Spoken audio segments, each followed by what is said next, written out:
ನಮ್ಮ ದೇವಸ್ಥಾನದಲ್ಲಿ ಪ್ರತಿ ವರ್ಷದಂತೆ ಈ ವರ್ಷ ಅತಿ ಹೆಚ್ಚಿನ ಭಕ್ತಾದಿಗಳು ಬರ್ತಾಯಿದ್ದಾರೆ.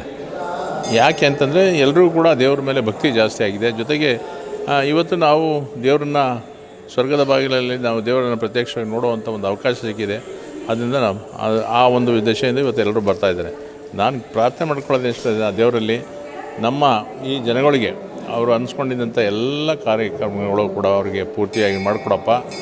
ಅವರ ಆರೋಗ್ಯ ಭಾಗ್ಯ ಮತ್ತು ಅವ್ರ ಮಕ್ಕಳಿಗೆ ವಿದ್ಯಾಭ್ಯಾಸ ಎಲ್ಲದೂ ಕೂಡ ಕರುಣೆ ಕಳಿಸಲಿ ಅಂತ ಹೇಳ್ಬಿಟ್ಟು ಆ ದೇವರಲ್ಲಿ ಮತ್ತೆ ಮೊದಲನೇದಾಗಿ ಭಕ್ತಾದಿಗಳ ಪರವಾಗಿ ಪ್ರಾರ್ಥನೆ ಮಾಡ್ತೀನಿ. ಎರಡನೇದಾಗಿ ನಮ್ಮ ದೇವಸ್ಥಾನ ಇಷ್ಟು ವಿಜೃಂಭಣೆಯಿಂದ ಮಹೋತ್ಸವ ನಡೆಸೋದಕ್ಕೆ ಎಲ್ಲ ಭಕ್ತಾದಿಗಳು ಕಾರಣ, ಸಾರ್ವಜನಿಕರು, ಸುತ್ತಮುತ್ತ ಎಲ್ಲ ಸಾರ್ವಜನಿಕರು ಕಾರಣಗಳಾಗಿದೆ, ಕಾರ್ಯಕರ್ತ ಆಗಿದೆ.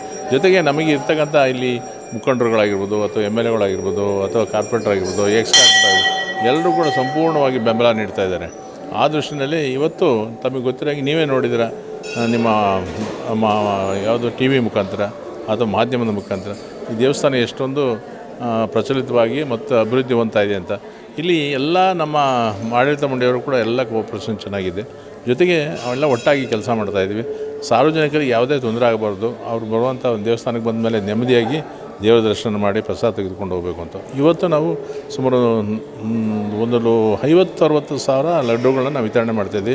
ಬೆಳಿಗ್ಗೆ 5 ಪೂಜೆ ಪ್ರಾರಂಭ ಆಯಿತು.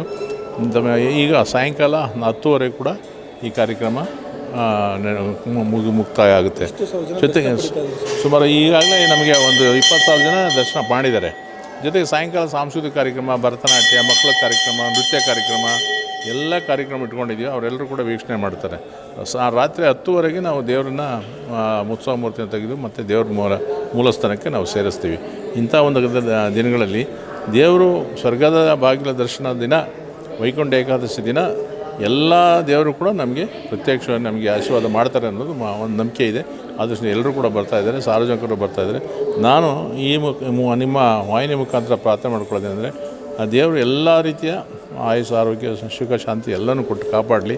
ಎಲ್ಲರೂ ಕೂಡ ಸುಖ ಶಾಂತಿಯ ಮಳೆ ಬೆಳೆ ಎಲ್ಲ ಕೂಡ ಆಗಲಿ ರಾಜ್ಯಕ್ಕೆ, ದೇಶಕ್ಕೆ ಅಂತ ಹೇಳ್ಬಿಟ್ಟು ಆ ದೇವರಲ್ಲಿ ಪ್ರಾರ್ಥನೆ ಮಾಡಿಸಿ ನಾನು 2 ಮಾತು ಮುಗಿಸ್ತೇನೆ. ನಮಸ್ಕಾರ.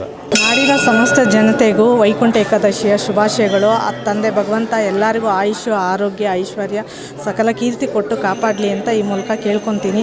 ಅದೇ ರೀತಿ ಪ್ರತಿ ವರ್ಷ ನಮ್ಮ ಬೆಂಗಳೂರು ನಗರ ಮಹಾಲಕ್ಷ್ಮಿ ಲೇಔಟ್ ವಿಧಾನಸಭಾ ಕ್ಷೇತ್ರದ ಅಧ್ಯಕ್ಷರು ಚಂದ್ರೇಗೌಡರು ನಮ್ಮನ್ನು ಪ್ರತಿ ವರ್ಷ ನಮ್ಮನ್ನ ಆಹ್ವಾನ ಮಾಡ್ತಾರೆ ದೇವಸ್ಥಾನಕ್ಕೆ. ಆ ಭಗವಂತ ಅವ್ರಿಗೆ ಆಯುಷ್ಯ, ಆರೋಗ್ಯ ಕೊಡಲಿ, ರಾಜಕೀಯದಲ್ಲಿ ಅವರು ಉನ್ನತ ಮಟ್ಟದಲ್ಲಿ ಬೆಳೀಲಿ ಅಂತ ನಾವು ಈ ಮೂಲಕ ಕೇಳ್ಕೊತೀವಿ.